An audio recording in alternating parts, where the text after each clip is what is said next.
Halo para penonton setiaku, terima kasih sudah selalu mengikuti channel ini, channel yang selalu membahas seputar informasi dan artis serta selebriti tanah air bahkan dunia. Sebelum kalian melanjutkan video ini, seperti biasa jangan lupa selalu ikuti channel ini dengan cara subscribe dan hidupkan notifikasinya. Dan bantu dukung terus channel ini, setuju? Perang yang terjadi di antara pasukan militer Rusia dengan Ukraina hingga Selasa tanggal 11 Oktober tahun 2022 terhitung telah berlangsung 230 hari lamanya.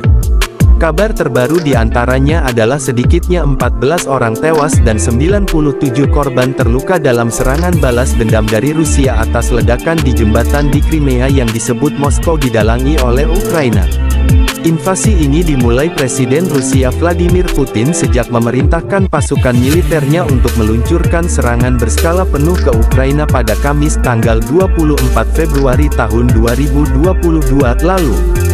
Putin juga menyebut invasi ini sebagai operasi militer khusus untuk memberantas genosida di Donbas, serta demilitarisasi dan denazifikasi Ukraina. Bahkan menurut Sekretaris Jenderal NATO Jens Stoltenberg dan mantan Perdana Menteri Inggris Boris Johnson, perang Rusia vs Ukraina bisa berlangsung selama bertahun-tahun, dan perang tersebut sudah menginjak di hari 230 hari tersebut.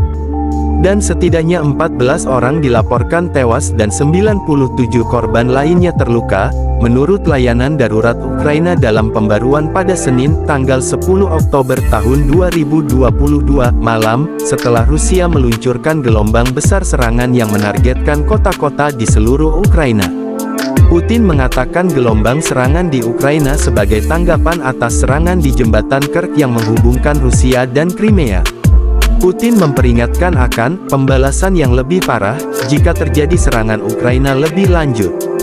Jangan ada keraguan, ujar Putin dalam komentar televisi yang ditujukan kepada Dewan Keamanan Rusia, jika upaya serangan teroris berlanjut, tanggapan dari Rusia akan parah. Sebagaimana diketahui bahwa pada Sabtu tanggal 8 Oktober tahun 2022 lalu, terjadi ledakan di jembatan Kerch, Crimea. Putin mengatakan gelombang serangan di Ukraina sebagai tanggapan atas serangan di jembatan Kerch yang menghubungkan Rusia dan Crimea. Putin memperingatkan akan pembalasan yang lebih parah jika terjadi serangan Ukraina lebih lanjut. Presiden Ukraina Volodymyr Zelensky mengatakan negaranya berurusan dengan teroris dan menuduh Rusia menargetkan fasilitas listrik dan warga sipil setelah serangan rudal.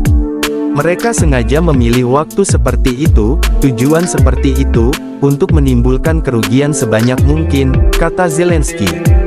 Presiden AS Joe Biden mengatakan Amerika Serikat sangat mengutuk serangan rudal Rusia di kota-kota di seluruh Ukraina, yang menunjukkan kebrutalan total Putin terhadap rakyat Ukraina.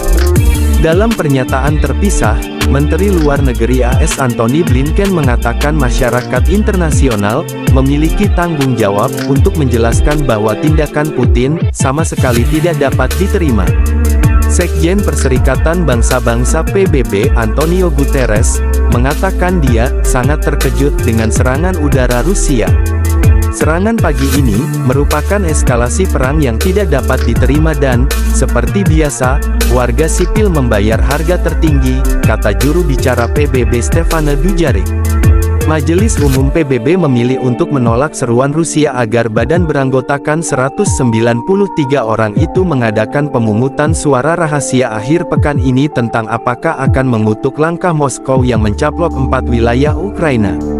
Zelensky menegaskan dia akan berbicara dengan para pemimpin G7 dan menambahkan bahwa dia telah berbicara dengan Kanselir Jerman Olaf Scholz tentang peningkatan tekanan pada Rusia serta bantuan untuk Ukraina.